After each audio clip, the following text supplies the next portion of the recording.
अस्सलामुअलैकुम। आज की इस वीडियो में मैं आपको क्लास 9 और 10 का जो सिलेबस आया है, रिड्यूस सिलेबस, वो शेयर करूंगी। और साथ में ही मैं आपसे एक बात कहना चाहती हूँ कि आपको जो है अपने सामने फेसबुक का जो है लिंक आपको दिख रहा होगा, इसको मैं डिस्क्रिप्शन में जो है शेयर कर दूँगी। आप वहाँ जाके भी मेरे पेज को लाइक कर दीजिए। अब हम स्टार्ट करते हैं क्लास 9 से। तो क्लास 9 के जो स्टूडेंट्स हैं वो 7 सब्जेक्ट पढ़ेंगे। आप सामने देख भी सकते हैं, वहाँ पे हमें जो है 7 सब्जेक्ट पढ़ना है। पहले इंग्लिश, ठीक है, इंग्लिश हो गया। उर्दू है, इस्लामियात है, मैथ है, फ़िज़िक्स है, केमिस्ट्री एंड बायो। ये 7 सब्जेक्ट हैं जो क्या करेंगे, जो 9 क्लास के जो स्टूडेंट हैं उन्हें ये 7 सब्जेक्ट पढ़ने हैं। और रही बात मैट्रिक के, जो बच्चे अभी मैट्रिक में हैं तो वो वही अपनी पुरानी स्कीम को ही फॉलो करेंगे जो अभी तक करते आ रहे थे। जो अभी के जो मैट्रिक के बच्चे हैं वो physics, math, Urdu, English and Islamiyat, वो सिर्फ ये 5 सब्जेक्ट ही पढ़ेंगे। जो बार बार आप लोग मुझसे पूछ रहे हैं कि हिंदी पढ़ना है या नहीं पढ़ना है या पीएचडी पढ़ना है, तो वो अभी के लिए नहीं है। जो बच्चे अभी हैं ना 9th क्लास में, जब भी मैट्रिक में जाएंगे, मतलब ये 2021 एंड 22 का जो बैच होगा, वो वाले बच्चे ही ये जो है इस स्कीम को फॉलो करेंगे। लेकिन अभी जो बच्चे मैट्रिक में हैं, 2020 और 2021 वाले जो बैच चल रहा है, अभी जो बच्चे मैट्रिक में हैं वो पुरानी स्कीम को ही फॉलो करेंगे। वो 5 ही सब्जेक्ट जो है देंगे, physics, math, Islamiyat, English and Urdu. अब आप देख सकते हैं सामने जो है मार्क्स डिस्ट्रीब्यूशन मैंने आपके साथ शेयर किया है, ठीक है। तो 9 क्लास के लिए क्या लिखा है, इंग्लिश है 100 मार्क्स का। जो अब ये इंग्लिश पहले 75 का होता था, अब जो है इंग्लिश 100 मार्क्स का हो चुका है। उसके बाद बारी नीचे लिखा है उर्दू, तो उर्दू है 75 का। फिर है हमारे पास इस्लामियात, वो भी 75 का है। मैथमेटिक है वो 75 का है। फ़िज़िक्स जो है वो 75 का, जिसमें 60 जो है उसके थ्योरी के हैं और 15 जो नंबर हैं वो प्रैक्टिकल हैं के हैं। तो टोटल जब हम करेंगे तो हो जाएगा 75। इसी तरीके से केमिस्ट्री में भी यही है कि 60 नंबर की थ्योरी है, 15 का जो है प्रैक्टिकल है। तो जब हम उसको ऐड करेंगे तो वो हो जाएगा 75। और बायो भी जो है 60 की थ्योरी है और 15 का प्रैक्टिकल है। तो इस तरीके से बायो भी है 75 मार्क्स का। तो जो टोटल जो हमारे पास नंबर हो जाएंगे वो हो गए 550। पहले 425 का होता था पेपर, ठीक है, अब जो है अब वो होगा 550 का। रिपीट कर देती हूँ, इंग्लिश है 100 मार्क्स का, जो उर्दू है वो 75 है, इस्लामियत भी 75 है, math, physics, bio and chemistry ये भी हैं 75 मार्क्स के।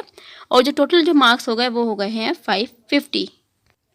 और जो बच्चे अभी मैट्रिक में हैं वो अपना जो है पुराने ही स्कीम को फॉलो करेंगे। मतलब किस तरीके से कि जो उनका जो मैथ का पेपर है वो 100 मार्क्स का होगा, इंग्लिश 75 का होगा, उर्दू भी 75 का होगा। जो फिज़िक्स है वो उनका कितने का होता है, वो उनका 85 का होता है। 15 का जो है उनकी प्रैक्टिकल होता है, तो वो ओवरऑल जो जाते हैं वो 100 हो जाते हैं, ठीक है। और इस्लामियत भी उनके क्या होगा, वो होगा 75 का। तो इस तरीके से जो बच्चे भी मैट्रिक में हैं उनके जो, अगर हम उसको सम करें सब नंबर को, तो उनका जो पेपर होगा वो 425 का ही होगा, जो आज तक होता आया है।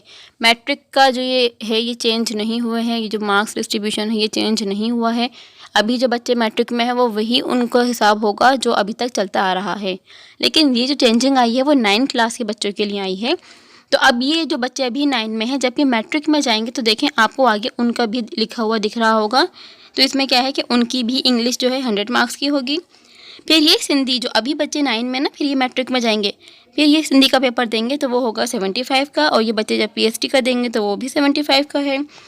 मैथ जो है वो 75 का है, फिज़िक्स भी 75 का है, बायो एंड केमिस्ट्री भी क्या है 75 मार्क्स का है। और जबकि 60 नंबर की इसकी थ्योरी होगी, 15 नंबर का इसमें क्या होगा, प्रैक्टिकल होगा। तो ये जो मैट्रिक के आपको ग्रेड यहाँ दिख रहा है, जो डिस्ट्रीब्यूशन आपको दिख रही है, ये अभी वाले बच्चों के लिए नहीं है, बल्कि जो बच्चे अभी 9 में हैं, जब ये बच्चे मैट्रिक में जाएंगे ये उनके लिए डिस्ट्रीब्यूशन है। अभी जो बच्चे हैं वो वही उनकी पुरानी ही जो डिस्ट्रीब्यूशन थी वो वही रहेगी। अब हम आ जाते हैं 9 क्लास पे। जो सिलेबस रिड्यूस हुआ है उसको मैं आपको बता देती हूँ। तो ये जो मैंने बना रही हूँ वीडियो, ये आप लोगों की वजह से ही बता रही हूँ, क्योंकि पहले कुछ और जो है सिलेबस था, उसके बाद थोड़ी सी चेंजिंग होकर अब ये वाला सिलेबस आया है, तो इस वजह से मैं नहीं बना रही थी। लेकिन आप लोगों की फरमाइश पे बार बार आप मुझसे बोल रहे थे बनाने के लिए, तो मुझे ये वीडियो बनानी पड़ी, ठीक है। तो अब मैं बताती हूँ आपको क्लास 9 का। यहाँ पर आपको सामने दिख रहा होगा इंग्लिश का सिलेबस, ठीक है। तो इंग्लिश में क्या है, जो पहला चैप्टर है वो आप देख सकते हैं। उसके अंदर जो कुछ भी है, जो कुछ या पढ़ना है वो यहाँ पे है, जो कुछ नहीं है वो सब कुछ यहाँ पे लिखा हुआ है, ठीक है। अगर आपको नहीं समझ आ रहा या सही से नज़र नहीं आ रहा तो आप मुझसे ये भी पूछ सकते हैं। इसके बाद आपको उर्दू का जो है सारे मज़ामीन लिखे हुए दिख रहे होंगे, आपको यही करना है। और जो चैप्टर्स के नाम यहाँ पे नहीं है वो आपको नहीं है, वो इंक्लूड नहीं है। ठीक है, तो अगर आपको इसमें भी कोई कन्फ्यूजन हो तो आप ये मुझसे पूछ सकते हैं। इसमें काफ़ी चैप्टर्स जो हैं कम भी हुए हैं उर्दू के। और आपका जो उर्दू का पेपर होगा वो 75 मार्क्स का होगा, तो आपको उसी तरीके से इसकी आपको तैयारी करनी है। और जो कुछ भी नहीं इंक्लूड नहीं है तो उसको आपको नहीं करना। अब आपको सामने जो है इस्लामियत का दिख रहा होगा, 9वीं क्लास के इस्लामियत में जो कुछ इंक्लूड है वो आपको सामने दिख रहा होगा। यहाँ सिर्फ सूरह अनफाल है और हिस्सा 2 में यहाँ पे अहादीस हैं। और जैसे कि पहले मैंने वीडियो में बताया था कि सिर्फ 10 अहादीस हैं, लेकिन उसमें अहादीस के नंबर नहीं थे, क्योंकि हमारी बुक में जो है 20 अहादीस हैं। तो यहाँ जो आपको अहादीस के नंबर दिख रहे हैं, आपको वही वाली अहादीस याद करनी है, उनका तर्जुमा भी और उनकी तशरीह भी। और जो इसका हिस्सा सोम है उसके अंदर आपको चैप्टर्स के नाम दिख रहे होंगे। बस ये 3 ही चैप्टर्स हैं जो आपको पढ़ना है। अब जो बच्चे नॉन मुस्लिम हैं उनके लिए इथिक्स है, तो इथिक्स का भी जो है आपको यहाँ पर सिलेबस दिख रहा होगा। बायो के चैप्टर्स में जो कुछ पढ़ना है वो आप सामने देख सकते हैं। ठीक है, पहला चैप्टर यहाँ लिखा है, उसके आगे जो टॉपिक्स हैं आपको सिर्फ वही टॉपिक जो है वो इंक्लूड है, उसमें से ही पेपर में आएगा। तो आपको इस तरीके से तैयारी करनी है अपनी। आपको बायो में टोटल जो है 9 चैप्टर्स की तैयारी करनी है और सामने उनके जो टॉपिक्स हैं उनको मतलब उन्हीं से आपको जो है तैयारी करनी है अपने पेपर के लिए। और जिन बच्चों ने कंप्यूटर साइंस ली है तो जाहिर सी बात है वो बायो तो नहीं पढ़ेंगे, तो कंप्यूटर साइंस के जो है यहाँ पे 7 चैप्टर्स इंक्लूड है। और उन 7 चैप्टर्स के अंदर जो जो टॉपिक्स हैं वो आप सामने देख रहे होंगे। आपको इन 7 चैप्टर्स के जो टॉपिक्स हैं बस यही कवर करने हैं। अब हम आ जाते हैं केमिस्ट्री की तरफ। तो केमिस्ट्री में आपके जो है 10 चैप्टर इंक्लूड है और उस चैप्टर के अंदर जो जो टॉपिक्स इंक्लूड हैं वो आपको सामने दिख रहे होंगे। ठीक है, तो आपको इन 10 चैप्टर्स के अंदर जो टॉपिक सामने दिख रहे हैं बस यही कवर करने हैं। अब आपको सामने मैथ का जो सिलेबस है वो दिख रहा होगा।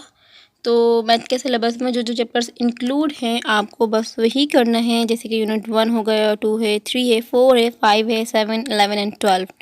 ठीक है, तो आपको यही टॉपिक जो है कवर करने हैं और आपका जो मैथ का पेपर होगा वो 75 मार्क्स का होगा। ओके, अब आ जाता है सामने फिज़िक्स। तो फिज़िक्स में जो जो चैप्टर्स इंक्लूड है, चैप्टर तो सारे इंक्लूड है, मतलब जो 10 चैप्टर्स हैं, तो आपको क्या करना है, इन चैप्टर्स में से जो जो टॉपिक इसमें इंक्लूड हैं वो आपको सामने दिख रहे होंगे और आपको इन्हीं टॉपिक्स की जो है प्रैक्टिस करनी है, तैयारी करनी है। सही, तो अब हमारा जो ये 9 का सिलेबस है वो मैंने आपको बता दिया है। 9 में जितने भी सब्जेक्ट हैं वो मैंने आपको बता दिए हैं और कितने मार्क्स के हैं मैंने आपको ये भी बता दिया है। और जो सिलेबस रिड्यूस हुआ है वो भी मैं आपको बता चुकी हूँ। अगर अब भी आपको कोई प्रॉब्लम हो या कन्फ्यूजन हो तो आप मुझसे पूछ सकते हैं। अब हम आ जाते हैं मैट्रिक की तरफ। तो मैट्रिक का जो इंग्लिश है, इंग्लिश के अंदर जो जो चैप्टर्स इंक्लूड हैं वो आपको दिख रहे होंगे। ये जो चैप्टर्स आपको सामने दिख रहे हैं आपको बस इसी की तैयारी करनी है। ठीक है, इसी को फॉलो करना है। अभी फ़िलहाल तो यही है, अगर कुछ चेंजिंग होती है तो मुझे इसका कुछ कंफर्म नहीं है, क्योंकि पहले कुछ थोड़ा चेंज आया था, बिल्कुल थोड़ा सा जो है उसमें चेंजिंग हुई है। लेकिन फ़िलहाल जो अभी तक नोटिफिकेशन आई है या जो भी कुछ अभी पता चला है वो यही है कि अब जो ये है इसी में से जो है पेपर बनेगा। लेकिन अगर कोई चेंजिंग हो जाएगी तो फिर मैं आपको दोबारा से इन्फॉर्म कर दूँगी उस चीज़ के लिए। ठीक है, तो इंग्लिश में जो जो चैप्टर्स इंक्लूड हैं वो आपको सामने दिख रहे होंगे। अब आ जाते हैं मैथ की तरफ। तो मैथ में जो जो चैप्टर्स इंक्लूड हैं वो सामने हैं और उन जो चैप्टर्स में जो जो एक्सरसाइजेस इंक्लूड हैं वो भी यहाँ पे लिखी हुई हैं और सिर्फ वही एक्सरसाइज करनी है जो यहाँ पे आपको दिख रही होंगी।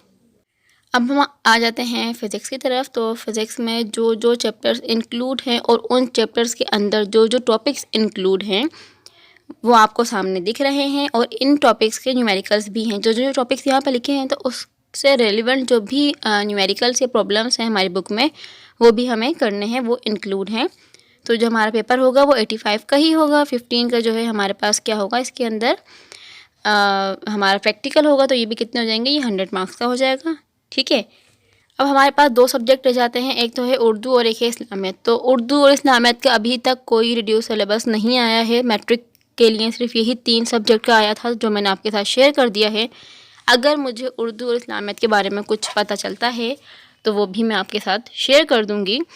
और फिर मैं बताते चलूँ कि मैट्रिक वालों के जो मार्क्स हैं जो अभी तक जिस तरीके से हो रहे थे वो वही रहेंगे, मतलब 425 का ही उनका जो है ये पेपर होगा। जो ये डिस्ट्रीब्यूशन हुई है, जो चेंजिंग हुई है वो 9 वालों के लिए है। अगर कोई भी कन्फ्यूजन या प्रॉब्लम हो तो आप मुझसे पूछ सकते हैं। अल्लाह हाफिज़।